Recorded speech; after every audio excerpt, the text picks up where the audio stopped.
So Evergrande is this sprawling giant of a real estate developer. As recently as 2016, it was the largest real estate developer in China by sales. Evergrande is also the world's most indebted developer. The firm has more than 300 billion in liabilities, and it may actually be on the hook for more debt, which isn't necessarily revealed on its balance sheet. Evergrande, once one of China's most successful developers, has struggled to pay its debt for months, and its liquidity scare has unsettled the global markets. It's been a volatile week for Evergrande, to say the least. Recently there has been too much bad news surrounding this name. The battle for survival is intensifying. In December, Evergrande failed to pay $2 bond coupons and was officially declared a defaulter for the first time. Evergrande is prepared to enter a formal debt restructuring process, which would be one of China's largest and most complex.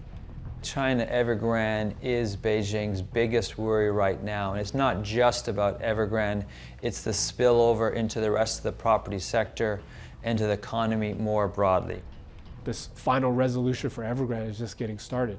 It really marks the end of an old chapter, the start of a new chapter for China.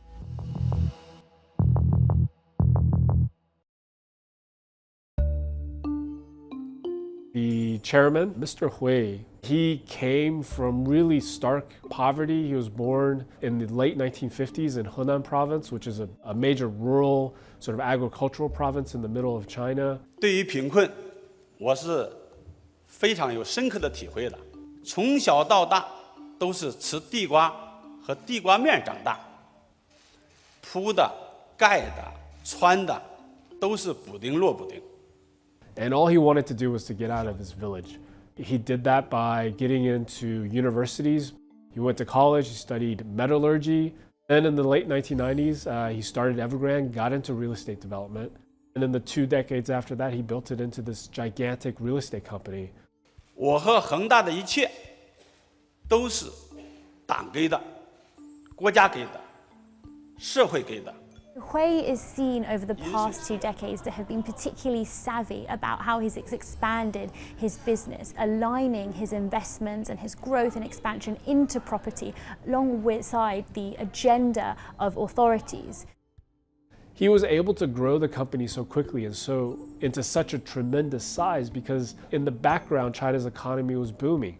China was trying to make room for hundreds of millions of people moving from the countryside into the cities. That was feeling a boom in demand for property, for homes, for apartments. At the same time, as the result of the financial crisis in 2008, China introduced this massive stimulus package that flooded the economy with money and made lending very easy, very cheap. The company was able to translate some of its land holdings, use that as collateral for loans to then help it get control of more land and then to get more loans, and sort of it was a cycle that went like that. Through massive borrowing, today Evergrande has become a sprawling conglomerate that controls land 5 times the size of Manhattan and owns more than 1,300 real estate projects in 280 cities. It has businesses in new energy vehicles and historically also has invested in football companies and even bottled water.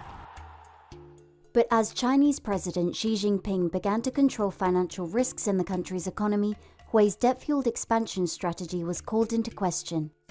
Starting in late 2015 and 16, there was this greater emphasis on curbing the amount of debt in the Chinese system. By lots of different measurements, there is a tremendous amount of debt in China. It's not just the amount of debt that China has, it's the pace at which it's accumulated that debt. There is a real concern. If Chinese companies borrow a lot of money and build bridges to nowhere, roads that people don't use, homes that no one wants to live in, then that money is wasted, and when they have to pay it back, there's not going to be any money there to pay it back with. And that is going to mire the economy. A big part of the debt problem lies in China's real estate sector, which accounts for about 30% of the country's dollar-denominated bonds. To curb reckless borrowing, in 2020, Chinese authorities drafted 3 red lines, metrics regarding debt that developers will have to meet if they want to borrow more. In September 2020, Evergrande faced a liquidity scare. And people were very concerned about a credit crunch at the firm. That was because a group of strategic investors had the option to seek repayment.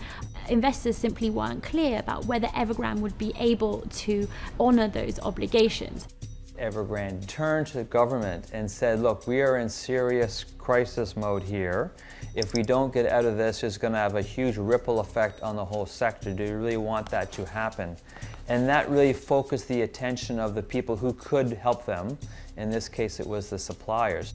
And they waived their right to be repaid because they wanted to ensure that Evergrande survived. That was just a very short-term solution. It didn't really get to the heart of the issue, which is that Evergrande's debts were arguably becoming unmanageable. Evergrande later denied sending a letter to the Guangdong government in which it warned of a liquidity crisis. And in March 2021, the company outlined a plan to cut its debt. But just months later, concerns over the company's financial health resurfaced, sending some of its bond prices to record lows, and its credit ratings were repeatedly downgraded. We've consistently traded Evergrande bonds during the last 9 months, I'd say. It was a bad investment for us because, we ended up losing money, not as much as others because, we started by being short to begin with. The losses were not significant. Investing in Chinese properties, it's complex because you depend a lot on government policies, and it's very difficult for investors to make a call on those policies. The firm itself has more than 300 billion in liabilities. Now that includes something of like $19 billion of bonds that are owed to offshore or global investors, as well as about $8 billion worth of domestic bonds that are owed to local investors in mainland China.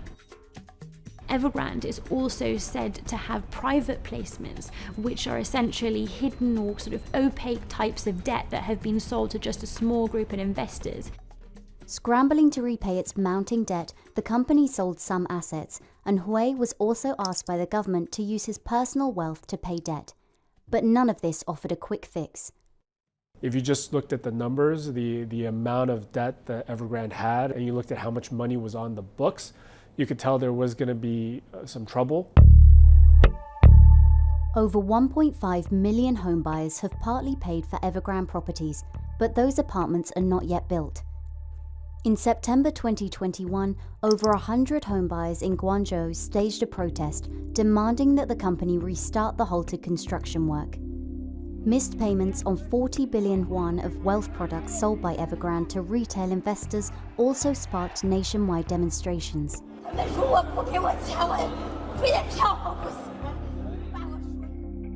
Protests like these put pressure on Beijing to intervene and avoid further unrest. Chinese regulators summoned Hui and rebuked Evergrande for its debt problems. Evergrande has said it is committed to completing the project. It also says it's committed to repaying the wealth investors, but the jury is still out on that. Historically, Hui has been seen to have the support of authorities, partly because of his contribution to broader national efforts to things like building more projects and helping boost GDP. However, given the crackdown that we've seen across China, particularly focused on some billionaires, it did become clearer that Hui may not necessarily be able to rely on authorities' support in the way that he had in the past. 推动人的全面发展，全体人民共同富裕，取得更为明显的实质性进展。 The crackdown on property really figures into that broader theme. So the emphasis that property is not for speculation, but is for living in, has sort of been a mantra that we've heard time and time again. Hui has also relied on a group of friends, sometimes referred to his poker pals. So that includes property mogul Joseph Lau. Over the past few months, it's also apparent that some of Hui's wealthy friends have since headed for the exit, so selling stakes in the company, for instance, and selling shares. It does look like the crisis that Evergrande is facing is really distinct from previous episodes. Mr. Hui, he was by any account a success story, but that narrative has changed quite tremendously. After holding out for months and meeting debt obligations at the last minute, Evergrande finally defaulted in December and inched closer to a debt restructuring. Meanwhile, the governor of China's central bank signaled that Beijing will not bail out Evergrande. This is a market event. It should be handled in a market-oriented way based on law. So Evergrande hasn't been particularly communicative through this crisis. However, it did release a statement saying that it intends to actively engage with creditors, and it also acknowledged that it may struggle to meet some of its debt obligations.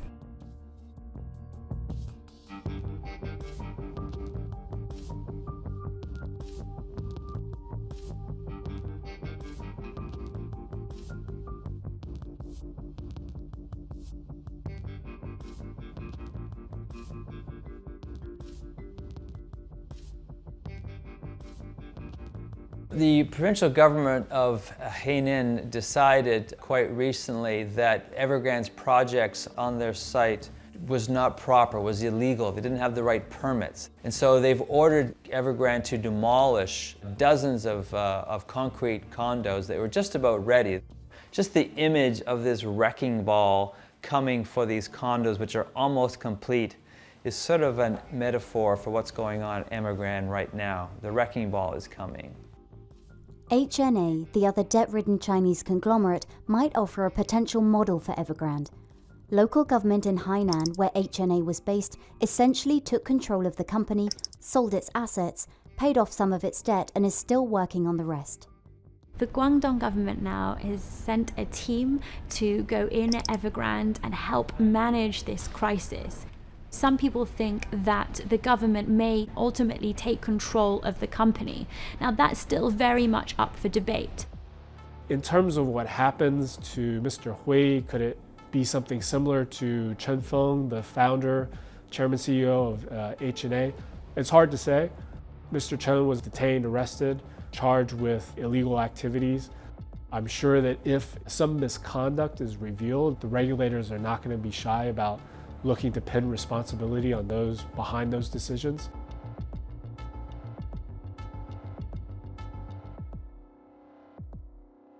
Apart from Evergrande, more than a dozen Chinese developers have defaulted.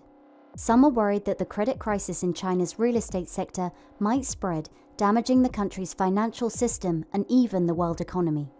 But Chinese authorities have repeatedly said the risk is controllable, and it would not undermine the market in the medium and long run. Many Chinese families have much of their wealth invested in their apartment. And so if you saw a big decline on that, you could see people, one, losing a lot of their consumption power, but two, also people potentially going out into the street and protesting and being really upset. And so that was a major concern for the government. To support the slowing economy, the government released a tremendous amount of liquidity and cut borrowing costs. It also urged banks to boost real estate lending and eased a key debt restriction for developers. There are certainly some investors that will probably never touch a Chinese bond again. And investors will need to have some more level of certainty on the rules of the game before they start investing again. So China's developers are now facing a reckoning of sorts. They have to shape up their financial health and reduce their leverage if they're to continue and prosper. From when Mr. Hui started Evergrande back in the late 90s until now, you could do really well in China by just sort of building on top of debt. That model is really coming to an end. China is changing into something new, something we don't really understand quite yet, but what is certain is that the old way China used to work is over.